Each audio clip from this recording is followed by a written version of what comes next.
Ei, começando Uou! edição extra número 7 do nosso podcast, da Glória na Paz do Senhor abençoada. Glória a Deus! Glória a Deus, varão!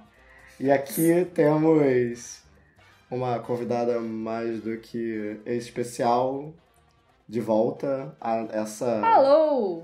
De volta Essas terras de PCESP. a essa empresa multimídia que é o Professor de Conta Escola Sem Partido, né? Exatamente. Luísa Brandão.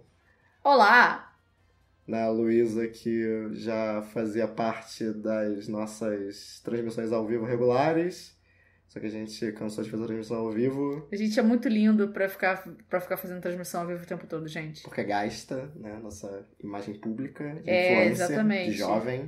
E a gente percebeu também que os nossos gatos começaram a aparecer muito mais do que a nossa mensagem. Exato. Então, a gente resolveu também poupar a privacidade dos bichinhos. Vocês podem acompanhar a carreira de influência dos nossos gatos no canal do YouTube deles, né? Cassandra é o Lance, onde vocês podem ver as aventuras de Cassandra e Lancelot. Agora que eu inventei isso, eu automaticamente quero que isso seja verdade. Isso vai acontecer. Mas então, o que a gente está aqui para falar? Eu tô aqui com Luísa pra gente poder discutir sobre a polêmica, que eu não acredito que é polêmica. Eu não acredito que eu tô usando a palavra polêmica, porque Exatamente. a palavra polêmica não tem mais nenhum significado, né? A gente tá aqui pra discutir a polêmica. Será que existe problema de um professor se fantasiar de uniforme nazista em sala de aula? Pensemos. Refletiremos sobre esse assunto. Na verdade, eu até preferia discutir se nazismo era de esquerda, assim, porque entre discutir se nazismo é de esquerda, entre debates circulares que não tem o menor sentido, mas que por alguma razão a gente continua tendo, eu preferia nazismo de esquerda porque, meu amigo, se você soubesse o que aconteceu na seção de comentários do Facebook e do Instagram que eu divulguei essa história, você ficaria enojada. Você leu, né? Eu Você li, acompanhou. eu fui alfabetizada. Eu li. Tudo bem. Bom, então vamos começar com Vamos começar. a localização. O que aconteceu? Essa semana... Que na verdade, assim, a gente vai passar pra parte factual do o que aconteceu, quando na verdade o que aconteceu é algo muito... É muito mais profundo do que simplesmente factual. Mas vamos para o factual. Local. Espírito Santo. Então, essa semana, uma escola do Espírito Santo acabou chamando a atenção por causa das fotos que um professor de história dessa escola, o Colégio Darwin, Colégio Charles Darwin, divulgou no Instagram, né? Onde ele estava promovendo uma atividade, né, numa aula de história sobre a Segunda Guerra Mundial, em que para ilustrar, para, sei lá, tornar a aula mais interessante. Mais vívida, mais vívida. lúdica. Já que esse é termo ótimo. tá sendo jogado aí, né? Mais lúdica. O que é mais um termo que parece que não tem mais sentido nenhum, né? Esse professor, ele promoveu essa atividade nas aulas de Segunda Guerra Mundial e de Alemanha, na Segunda Guerra Mundial, caracterizado como um integrante da SA. Acho que é SA, né? Porque não era preto. Na verdade, era um uniforme meio improvisado, né? Mas era meio verdinho, com os símbolos assim. Acho que era da SA, deveria ser da SA. Cara, o importante é que tinha um cap militar e uma suástica no braço. Eram 3 suásticas. Eram 3 suásticas. Uma no cap e uma em cada braço. Exatamente. Né? Ele lembrava muito para os nossos ouvintes aqui, caros ouvintes que já assistiram Bastardos Inglórios, ele lembrava muito o Coronel Landa, o uniformezinho do Coronel Landa. Exato, né? Eu acho que se ele estivesse fazendo um cosplay de Coronel Landa, eu acreditaria. Então, as fotos desse cara acabaram tendo uma projeção um pouco maior do que eu esperado, né? Eu imagino, no Instagram. Ele começou a ser alvo de uma série de críticas, né, por causa da atitude dele. E assim a gente tem o retorno a essa discussão que, sei lá, a cada 6 meses tem um caso de um professor que faz um negócio desse. Então a gente tem que retomar com essa discussão, que, de novo, eu não acredito que a gente está tendo. Professor de história, você pode se vestir como um nazista, como um fascista em sala, como parte de uma atividade educativa? Eu diria mais, Dioguinho. Alguma pessoa, professor ou não, poderia se vestir de nazista? Bom, tá, é uma excelente pergunta, né? De uma discussão que devia estar encerrada, mas que a gente, né, por algum motivo ainda tá tendo. Então a gente vai, né, limitar o nosso tema de conversa para... Poderiam professores utilizar exemplos da iconografia nazista dentro de sala de aula? Sim, poderiam. Como? Se fantasiando de nazista? A resposta óbvia é não. Muito obrigada, foi um excelente programa. Foi a música, DJ. Então, acho que a primeira coisa que é importante a gente localizar é como que esse assunto foi, e ainda tá, talvez esses últimos dias com menos força, mas ele tá sendo divulgado, né? Primeira coisa que é importante colocar. Esse professor, esse carinha aí, ele é, além de ser professor de história desse colégio... Gente, presta atenção nessa parte, porque o background do cara é excelente. Ele é jornalista, escritor de um jornal do Espírito Santo chamado Gazeta Online. E as primeiras notícias, né, a polêmica começou quando as fotos dele foram divulgadas pelo Instagram em perfis individuais no Twitter e no Facebook.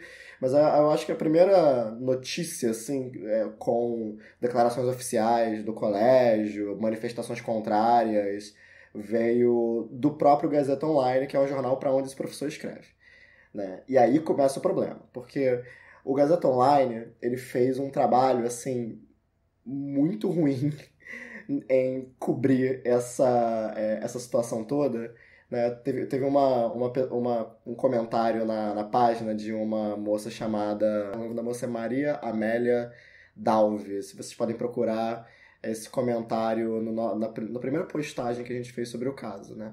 E ela fez uma análise, uma decupagem desse artigo inicial do Gazeta Online, em que ela mostrou que, assim, tipo, a matéria tem, sei lá, 12 parágrafos. Desses 2 parágrafos, só 2 são dedicados a uma manifestação contrária ao estúdio do professor, que foi uma manifestação vinda da comunidade israelita capixaba, né?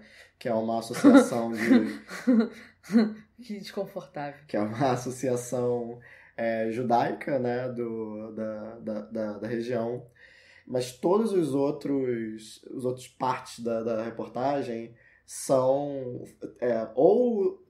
são da perspectiva de quem defende o professor ou do próprio professor, né? A reportagem tem uma entrevista longa com ele se explicando e dizendo que foi tudo mal entendido, que não é nada disso.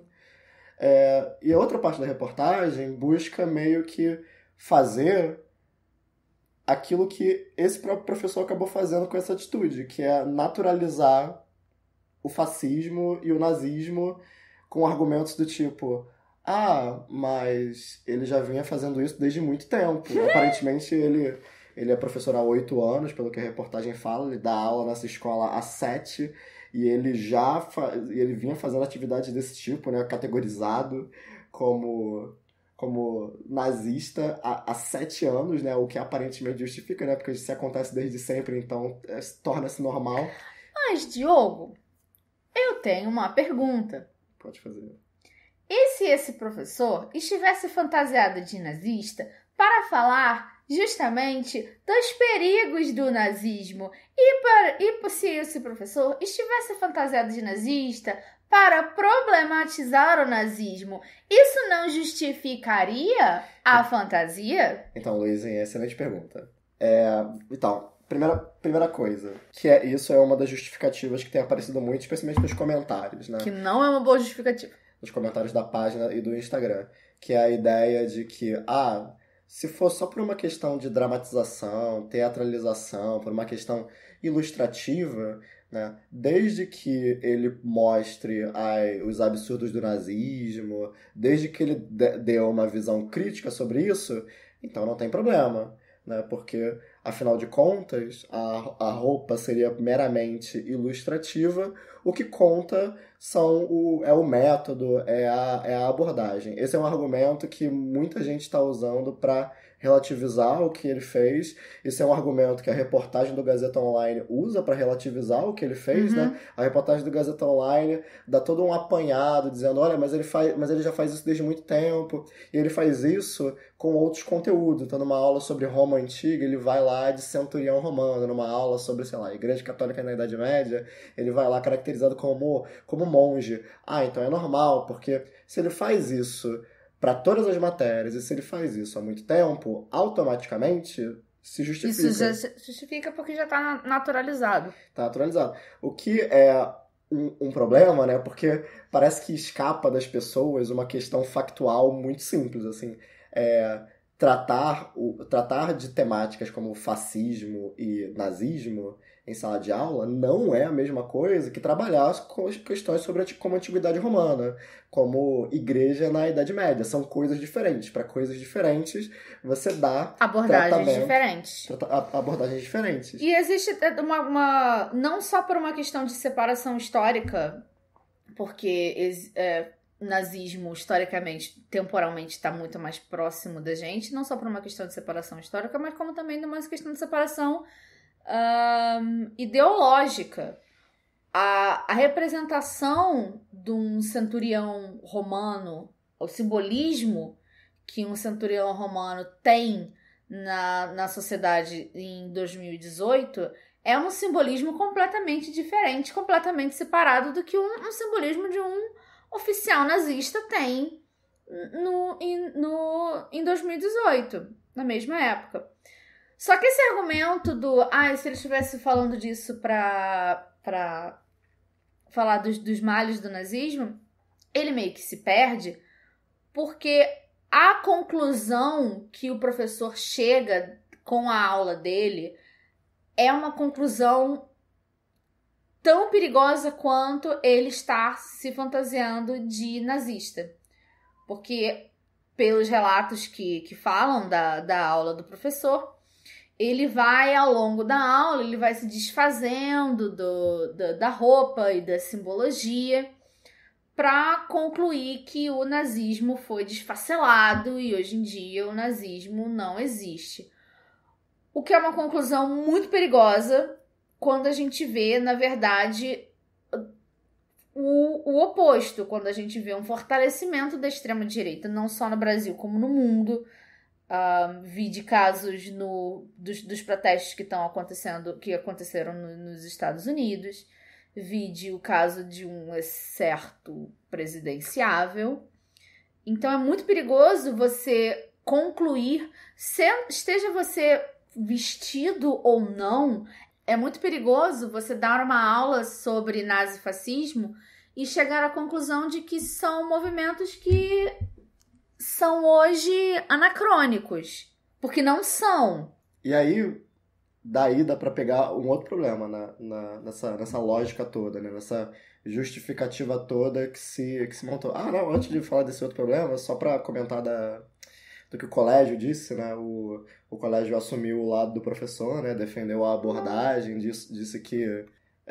defendeu a abordagem do professor, disse que ele está de acordo com o projeto pedagógico da escola, o que, assim, gente, se não tocou um aviso nessa hora na cabeça de vocês, tem um problema muito sério. Eu acho engraçado que quando a gente fala assim, tipo, não, professores no exercício de sua profissão precisam de um apoio maior da coordenação e da direção, não. A gente fala isso o tempo todo.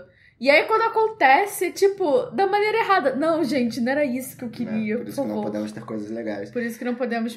Mas uma outra justificativa do colégio é que esse colégio é um daqueles colégios particulares que tem esquema de enquetes, ou seja, os... Quê? É que eu queria falar disso. Eu tô falando disso aí. Posso? Vai lá. Obrigada. Um dos argumentos que o colégio usou na defesa do professor não só ele já faz isso há um tempo, mas como esse é um professor que tem uma boa avaliação com os alunos e isso ajuda no processo de aprendizagem deles. Bom, não é que eu esteja defendendo que as aulas que a gente dá tenham que ser independentes da opinião dos nossos alunos. Não, até porque se nossos alunos não estão interessados, não estão participando, não estão gostando das nossas aulas, as nossas aulas não estão dando certo. Porém, esse argumento do ele é um professor querido com os alunos, ele vem de um processo de avaliação de professores que muitas vezes é muito cruel. Porque existe, em algumas escolas particulares, existe a avaliação dos alunos sobre o professor. Eu não sei dizer como é a avaliação especificamente nesse colégio, mas esse tipo de método é perigoso porque você precisa tomar muito cuidado com como que você formula a pergunta para o aluno na hora dele avaliar o professor. Porque existem critérios dentro da nossa profissão que os alunos não estão aptos, não estão aptos para avaliar, porque são critérios muito mais técnicos, exatamente, que muitas vezes os alunos não têm compreensão e não é para eles terem. Então, às vezes, o cuidado que precisa ser tomado na hora de você fazer esse tipo de avaliação com o professor é essa avaliação, ela está realmente fazendo uma avaliação o mais global possível do professor? Ou ela está perguntando se o professor é um cara simpático, se o professor é um cara gente fina?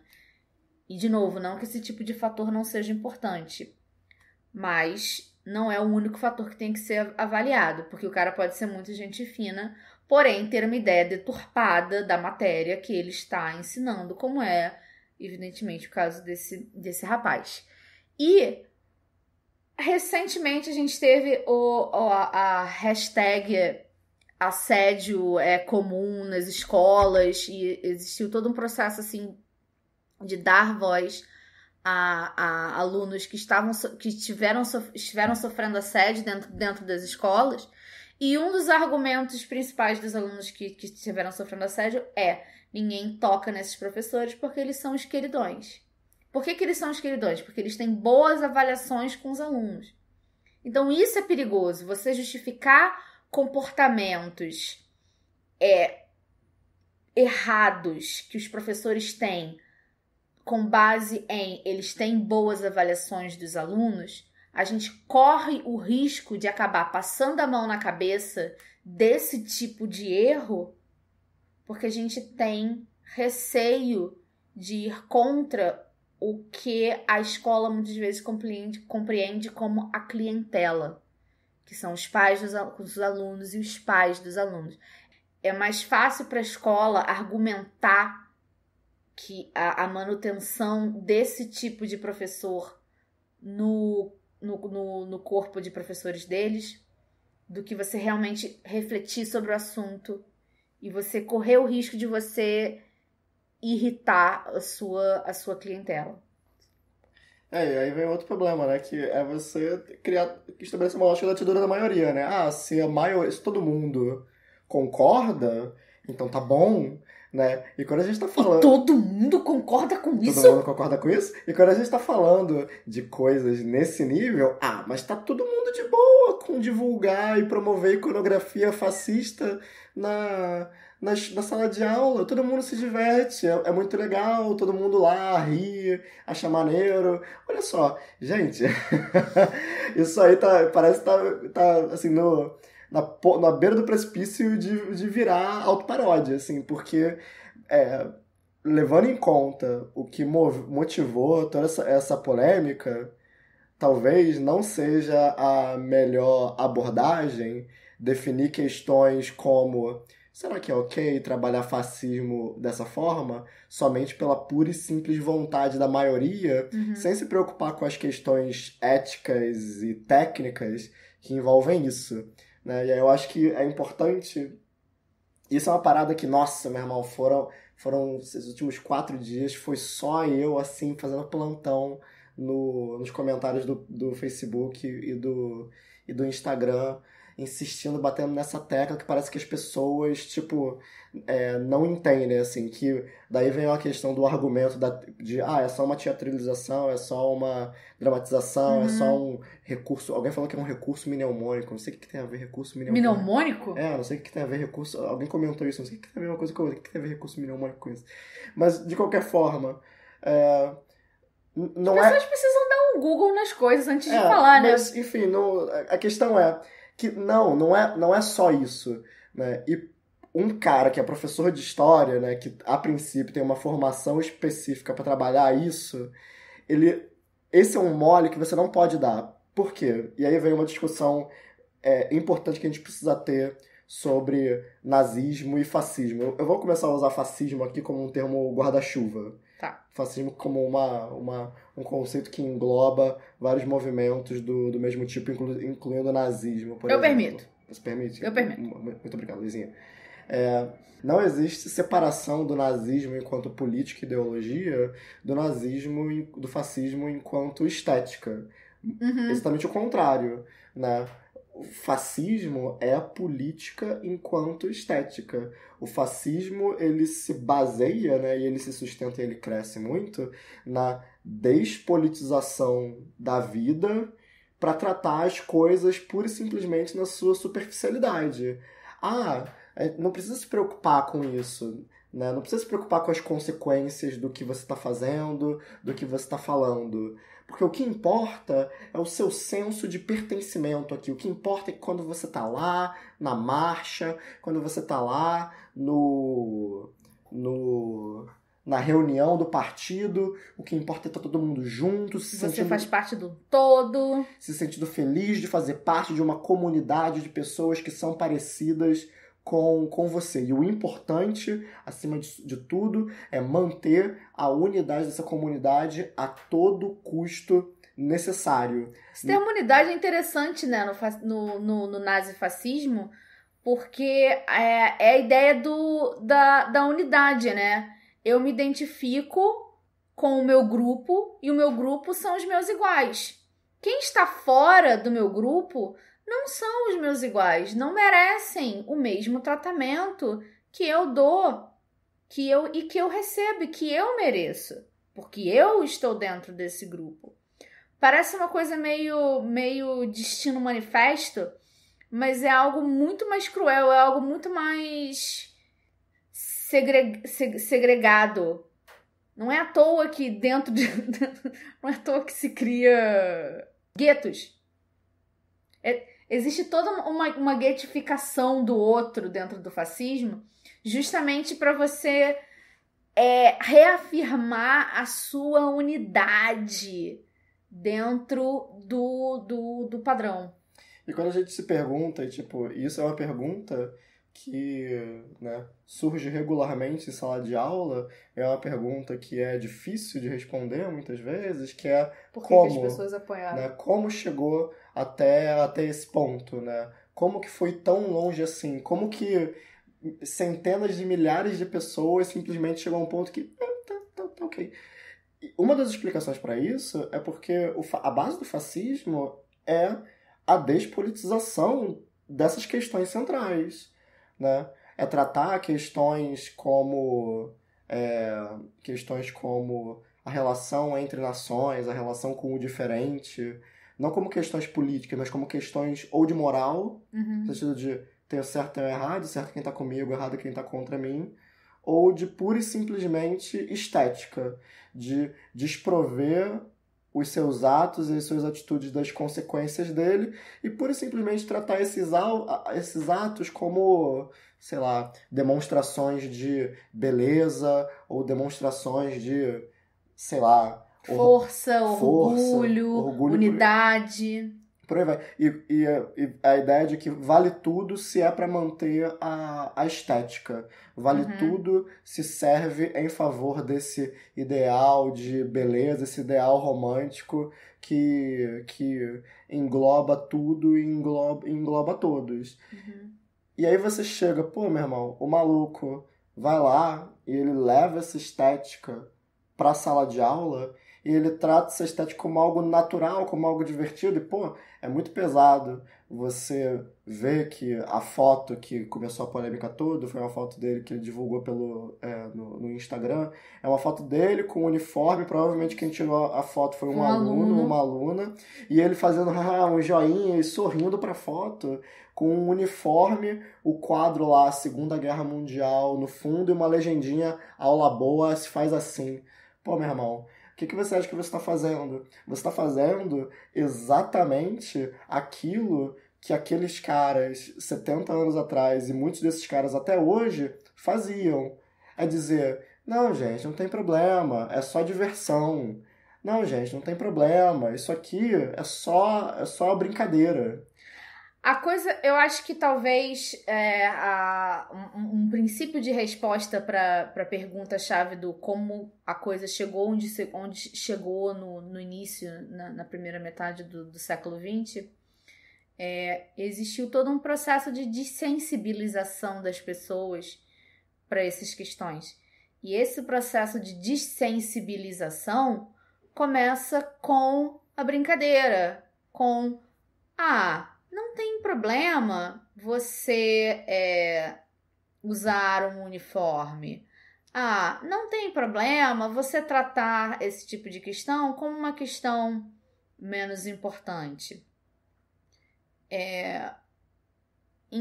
Então, esse processo de sensibilização, ele é algo muito perigoso. E ele começa justamente assim. Ele começa de leve, ele começa na brincadeira, ele começa no que tem uma aparência de inocente. Aí uma outra pergunta também que surgiu foi: mas se você acha que tem problema um professor usar um uniforme nazista dentro de sala de aula, então também tem problema passar um filme? E a resposta para essa pergunta, tem problema passar um filme, muitas vezes sim. Tem filmes que tem problema você passar. Sim. Né? Porque, e aí, é aquele mesmo problema, assim, é você colocar tudo como se fosse como equivalente. Primeiro, assim, não é a mesma coisa. Um filme é um filme, o que ele fez o que ele fez não é passar um filme, né? Parada bem factual e objetiva, porque parece que as pessoas argumentam querendo mudar de assunto, querendo falar de outra coisa, né? Primeiro, né? O filme, a performance lá que ele faz, aparentemente, não é a mesma coisa que um filme, porque um filme, ele é um produto artístico que está sempre mediado, né? Quando você está vendo uma performance ou, sei lá, uma apresentação de teatro, né, você está em contato direto com aquele ator, com aquela pessoa que está fazendo aquela performance, né? A ideia é você transmutar, integrar as atitudes, ações e falas daquela pessoa como se fossem as suas.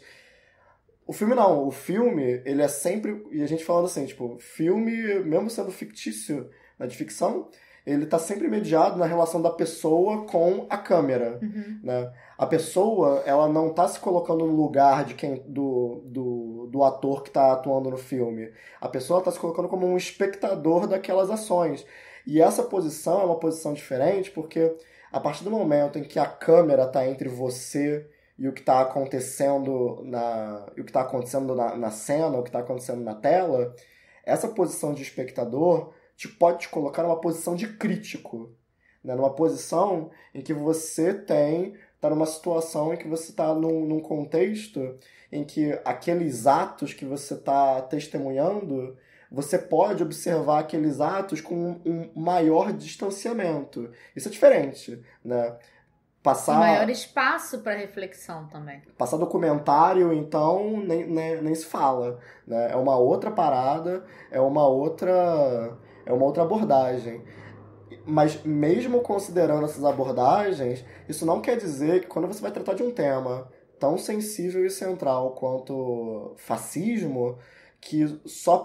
então passar um filme, então tá de boa, né? Então tá valendo? Não, porque certos filmes que tem essa temática não são ideais para você trabalhar em sala de aula, né? Filmes como, por exemplo, Uma outra história americana. Outra História Americana, até mesmo filmes como A Vida é Bela, esses filmes... Nossa, A Vida é Bela! Caraca! Gente, eu acho que eu faria um podcast, assim, de 3 horas só listando, assim, motivos pelos quais eu odeio A Vida é Bela e motivos pelos quais A Vida é Bela é um filme ruim. Eu vou deixar meu e-mail no final dessa apresentação. Quem quiser, né, a gente pode discutir isso melhor. Mas... A Vida é Bela é um filme problemático justamente porque ele tem uma visão romantizada. Mas é uma visão romantizada do ponto de vista dos judeus. Recentemente teve a divulgação de um vídeo de uma coach, só um trechinho, em que essa menina dizia: mas por que as pessoas desistem? Por que as pessoas não se esforçam? Por que aqueles judeus no campo de concentração simplesmente se entregavam? Bom, filha, aqueles judeus no campo de concentração simplesmente se entregavam, enfim, por diversos motivos, não vou começar a entrar neles nesse momento. Só que A Vida é Bela me lembra muito esse tipo de pensamento, entendeu? Assim, a situação era difícil, mas olha como tem esse caso, fictício ou não, desse cara que manteve uma visão positiva das coisas e se manteve otimista pelo filho dele, e ele conseguiu superar. Ele morreu no final, mas ele conseguiu superar tudo com alegria. Cara, mano, não tem como você colocar alegria numa situação em que as pessoas são reunidas que nem gado e são colocadas para trabalhar até morrerem. E quando as pessoas não morrem trabalhando, existia um plano do Estado para matar pessoas em massa. Voltando ao ponto do professor, esse professor estava representando pessoas que tinham um plano para matar pessoas em massa, apoiado e aparatado pelo Estado. Esse professor estava vestido disso.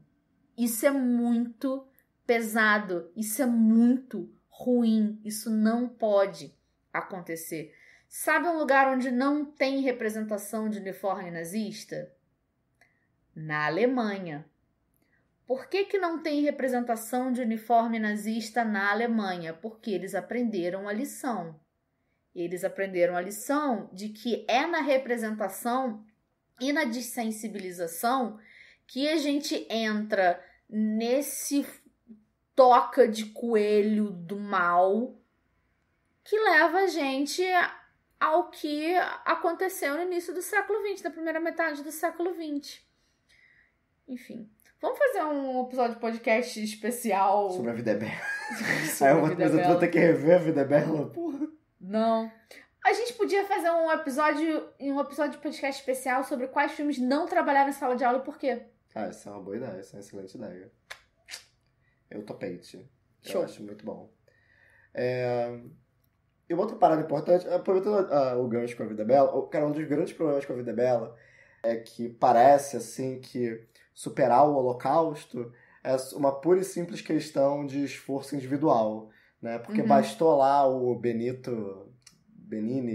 o maluquinho lá, bastou ele querer, né, fazer o filho dele se sentir feliz, bastou ele lá ter a malandragem para poder reverter aquela situação, que aí tudo deu certo no final, né? Ele conseguiu o que queria. E aí veio um problema, né? Assim como A Vida é Bela, né?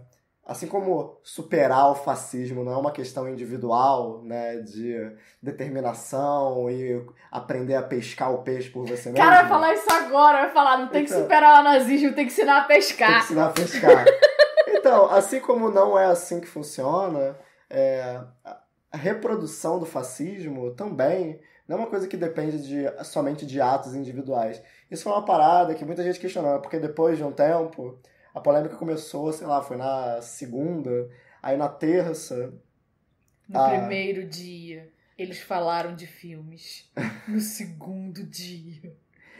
Aí na terça-feira saiu uma reportagem da revista Fórum, em que ela deu uma pesquisada nos artigos que esse cara escreveu lá pro Gazeta Online. E ele é aquela parada assim, ele é aquele conservador liberal padrãozão, assim, em todos os sentidos. Imposto é roubo, valores da defesa da família e por aí vai. Homem branco? Homem branco. Mas em todos os... Ou melhor, não, desculpa. E uma dessas pautas políticas que ele defendia, né, como colunista lá, era a escola sem partido. Né? Quelle surprise! E aí, óbvio, a gente divulgou essa reportagem porque, veja você, né, assim como a gente tem uma postura dessas vindo de um cara que defende o escola sem partido, e não é tipo um cara individualmente, não é só um cara aleatório, né, é um colunista de jornal que tem um posicionamento público comparativamente com as pessoas normais, um posicionamento público diferenciado. Né? Aí um cara desse defende escola sem partido e um cara desse tem uma atitude dessas, né? Um cara que defende escola sem partido tem uma atitude dessas, e até agora, vendo a página do Escola Sem Partido, do site do Escola Sem Partido, nada foi dito mencionado sobre o caso, né? Isso é uma parada curiosa, mas independente disso, tipo, a nossa crítica ao cara, isso foi um negócio que muita gente veio falando nos comentários, e é uma parada que o pessoal não pegou. A nossa crítica ao cara não é uma crítica ad hominem, no sentido, esse cara, eu tô criticando esse cara porque ele tem posicionamentos que eu não gosto, logo eu vou pegar essa coisa aleatória que ele fez, que não tem nada a ver, pra poder criticar esses outros posicionamentos dele. Não, cara, tipo, a gente começou a divulgar essa parada, a gente nem sabia que esse cara tinha esse alinhamento com o Escola Sem Partido. Foi só uma coincidência, veja você. Coincidências não existem. Uma coincidência, muito, muito por acaso, isso acabou se mostrando. Também fiquei chocada. Mas as atitudes desse cara não são só atitudes individuais, né? O que esse cara tá fazendo é reproduzir não só as opiniões dele ou os métodos que ele tem individualmente como professor, mas ele está reproduzindo uma estrutura de pensamento que é muito maior do que ele, e ele não parece que tem noção disso, porque ele não se desculpou, ele só se justificou e ele defende as atitudes dele enquanto professor, né? Ele está reproduzindo uma estrutura de pensamento, né, que permanece na nossa vida até hoje justamente através desses meios, através da estética, através da iconografia, através da banalização do mal, através da banalização do mal. Assim, e ele, ou por incompetência profissional, ou por má fé, ele ajudar a promover esse tipo de atitude, meu amigo, não quero nem saber. Não quero saber se ele é contra a escola sem partido ou é a favor do escola sem partido. O que eu quero saber é, será que isso tá ok? Né? Não, tipo, o que ele fez não tá ok, mas será que tá ok, tipo, a gente, enquanto professor, a gente fica meio indiferente de achar, mas é só uma metodologia, é só uma abordagem aleatória. E essa parada tem muito a ver com o título desse episódio, que é o Fascismo Eterno, né? Que é aquele texto do Humberto Eco, que é tipo um negócio, é um texto fenomenal, né? Fenomenal, Rogerinho, em que Não, você é do Rock Go. em que o Humberto Eco, ele faz essa... ele disseca, assim, e ele mostra os principais aspectos do fascismo. E aí, nesse texto, né, o Humberto Eco, ele coloca que o fascismo, enquanto tal, ele não é só uma ideologia política ligada a um contexto específico. O fascismo, ele é uma visão de mundo que, justamente pelo fato de que ele não tem qualquer preocupação em ser coerente, ele só se orienta por algumas premissas básicas, como o culto à tradição, como essa valorização de um ideal de cidadão de bem heróico, essas noções gerais, O fascismo, ele pode aparecer, ele pode se manifestar nas nossas vidas ao nosso redor das mais variadas maneiras e das mais diversas formas. E aí, um outro cara que é essencial para entender isso é o Walter Benjamin, né? Que o Walter Benjamin, que é, naquele texto dele, A Obra de Arte na Época da Sua Reprodutibilidade Técnica, ele vai falar de como o fascismo aborda e trata a estética e a arte num período em que a arte está começando a ser pensada como algo consumido pelas massas, e ele coloca justamente isso, né?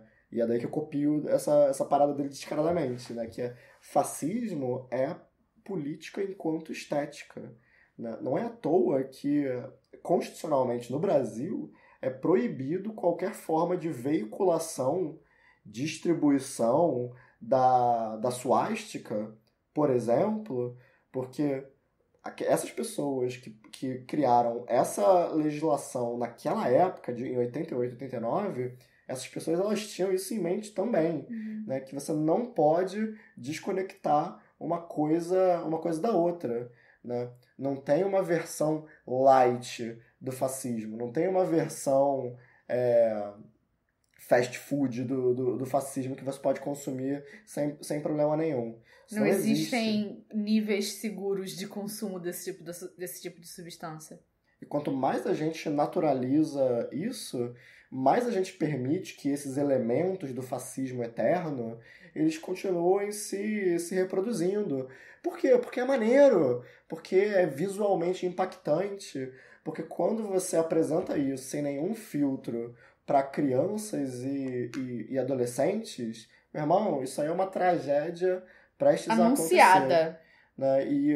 E, cara, quando a gente pega esse caso, e cara, esse maluco vinha fazendo isso há 7 anos. Quando a gente pega outros casos, teve um caso ano passado, em Recife, em que um professor, ele não só se fantasiava como oficial da SA, como ele pendurava bandeiras na sala, ao redor da sala, para criar uma experiência imersiva no fascismo. Experiência imersiva um parque no de fascismo. Diversões. Como é que é? O D-Box, né? 3D. Como assim, meu filho? Dane-se realidade virtual, cara. Olha aqui. Bandeirão do nazismo. Sabe outro bom exemplo de filme que a gente podia ser trabalhado sobre o nazismo? Aqui, ó, trago polêmicas. The Sound of Music, A Noviça Rebelde. Capitão Von Trapp tá voltando da lua de mel. Chega na mansão dele. Tá? Estamos falando do quê? Ex-militar, confortável na posição ariana dele. Chega na mansão dele, vê uma bandeirona da suástica. Qual é a primeira atitude dele? Arranca aquela parada, joga no chão, fala, aqui não. Carrega a nova esposa, os 7 filhos para a montanha na Suíça. Nazismo, aqui não, entendeu? Não se permite, porque o que não dá para esquecer é que ser conivente com a iconografia do fascismo é ser conivente com o fascismo. E é algo que a gente aplica em outras áreas que a gente parece que não está aplicando nesse caso. Se esse professor tivesse se fantasiado de escravo negro para falar de escravidão, a gente teria apontado isso como problema. Porque você ser conivente com iconografia racista é você ser conivente com o racismo. E isso é um problema. No caso do fascismo, mais ainda, porque não existe tanto uma separação da estética com a posição política. Então, pessoal, acho que estamos bem? Não. Não, nunca. É um programa mais curtinho, só pra gente poder jogar algumas ideias que estavam presas aqui dentro. No nosso coração? Essa bolha de angústia que a gente chama de coração, né? Nossa, a gente vai precisar conversar sobre isso depois. Mas, antes da gente finalizar, eu queria pedir pra você algumas recomendações. Vamos lá. Pra gente ter algum norte para esse debate. Recomendação número 1. Se quer... eu sou professora e gostaria de passar um filme sobre nazismo que fosse interessante. Bastardos Inglórios. Excelente! Da voadora nazista até a sua acha que vai virar catavento. Exatamente. Não, mentira, não passem Bastardos Inglórios pros aluninhos de vocês, porque vocês vão ter que passar a versão editada, e a versão editada não vai ser bom. Mas, enfim, um filme legal para tratar questões sobre o nazismo é Bastardos Inglórios. Mantenho minha posição que um outro filme legal é A Noviça Rebelde. Não, mas eu acho tá? que é super válido. Em A Noviça Rebelde, prestar atenção principalmente na história, no subplot da filha mais velha da família Von Trapp com o seu namoradinho, que, spoiler, acaba se filiando ao partido nazista. Essa história aí é fundamental, principalmente porque a gente às vezes se pergunta assim, nossa, mas como que as pessoas apoiaram esse tipo de política? E a gente não se dá conta que às vezes é aquele amigão nosso, aquele nosso brother, que tá ali indo para aquele caminho de trevas. E quando você vê, o brother já tá lá nas trevas do fascismo e você fica meio... Oh, meu Deus, mas ele era meu brother. Pois é, essa história é muito interessante. Com relação a livro, um livro que eu muito recomendo, parece um pouco clichê, mas um livro que eu muito recomendo é O Diário de Anne Frank. E eu acho que é um livro legal que você... até para trabalhar em sala de aula, trechos selecionados, talvez, mas é um relato, assim, muito bacana, muito bonito, do ponto de vista de uma pessoa que estava no olho do furacão. Bom, minhas recomendações são essas, assim. 3 coisas que tem super a ver uma com a outra, que são Bastardos Inglórios, Noviça Rebelde e O Diário de Anne Frank. Recomendações para a cópia do DVD de A Vida é Bela que você tem na sua casa. Aquela mesa que tá meio bamba, tá precisando de um calço, cabe direitinho. Perfeito. As minhas recomendações eu já falei, né? O Fascismo Eterno do Humberto Eco, o Urfascismo. Só coisa nerd. Só coisa nerd. A obra de arte na era da reprodutibilidade técnica, do Walter Benjamin, que são textos curtinhos, né? O Fascismo Eterno deve ter nem 10 páginas, o do Walter Benjamin é um pouquinho maior, tem mais 20. Mas são maneiríssimos. São maneiríssimos, eu vou deixar eles linkados na postagem. E por último, eu queria recomendar um vídeo no YouTube. No YouTube tem alguns canais muito maneiros que discutem uma perspectiva crítica sobre movimentos de extrema-direita, conservadorismo. Tem um deles específico que tem um vídeo.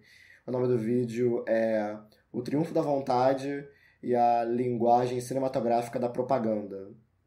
Eu vou deixar... o título tá em inglês originalmente, mas eu vou deixar linkado para vocês. É de um canal chamado Folding Ideas, que é um canal que discute basicamente sobre cinema, teoria cinematográfica, linguagem cinematográfica. Mas nesse vídeo especificamente, ele vai discutir sobre como o Triunfo da Vontade que foi um filme produzido durante os comícios do Partido Nazista em 1935, né? E ele se consolidou ao longo do tempo uma narrativa de que ele é um filme mega visionário, que trouxe várias novas técnicas para a abordagem cinematográfica, e esse vídeo ele desconstrói justamente isso, e ele mostra qual é o problema de você tratar o Triunfo da Vontade como esse filme visionário, que ele não é na verdade, e qual é o problema de você, por exemplo, trabalhar filmes como o Triunfo da Vontade em sala de aula, de você mostrar filmes dessa maneira, porque ele trata Triunfo da Vontade como propaganda, né? Cinematograficamente como propaganda. E qual é o problema de você, por exemplo, continuar reproduzindo essas ideias, essa narrativa, essas leituras sobre o Triunfo da Vontade? É que reproduzir um Triunfo da Vontade, você vai estar reproduzindo a visão que os nazistas e os fascistas daquela época queriam que você tivesse sobre eles mesmos. Né? Isso é muito preocupante, porque até hoje, em muitos aspectos, a gente continua reproduzindo o nazismo da maneira que os nazistas gostariam que a gente o fizesse. Exemplos como desse maluco do Espírito Santo, exemplos como desse cara no ano passado em Recife, são exemplos desse exato tipo de coisa, de como a gente precisa quebrar esse ciclo de retroalimentação que o nazismo criou para ele, que o fascismo criou para ele lá nos anos 20, nos anos 30, e que a gente até hoje continua caindo no erro de reproduzir. Sim. E Liesl, o nome da filha mais velha da família Von Trapp. Tá certíssimo. E aí, nesse clima dark, fica aí mais uma vez Noviça Rebelde. Com certeza. Melhor filme. These are a few of my favorite things. Tá certíssimo. Então, pessoal, é isso? Estamos bem? Não. De novo, não estamos. Então, pra fechar a Bad Vibes, só os nossos contatos, caso vocês queiram falar com a gente. Professores contra a Escola Sem Partido no Facebook, Profs contra o UESP no Twitter, no Instagram. Esse podcast é uma parceria com Sobre História Podcast. Vocês podem achá-los no Facebook, no Twitter e no site sobrehistoria.blog.br.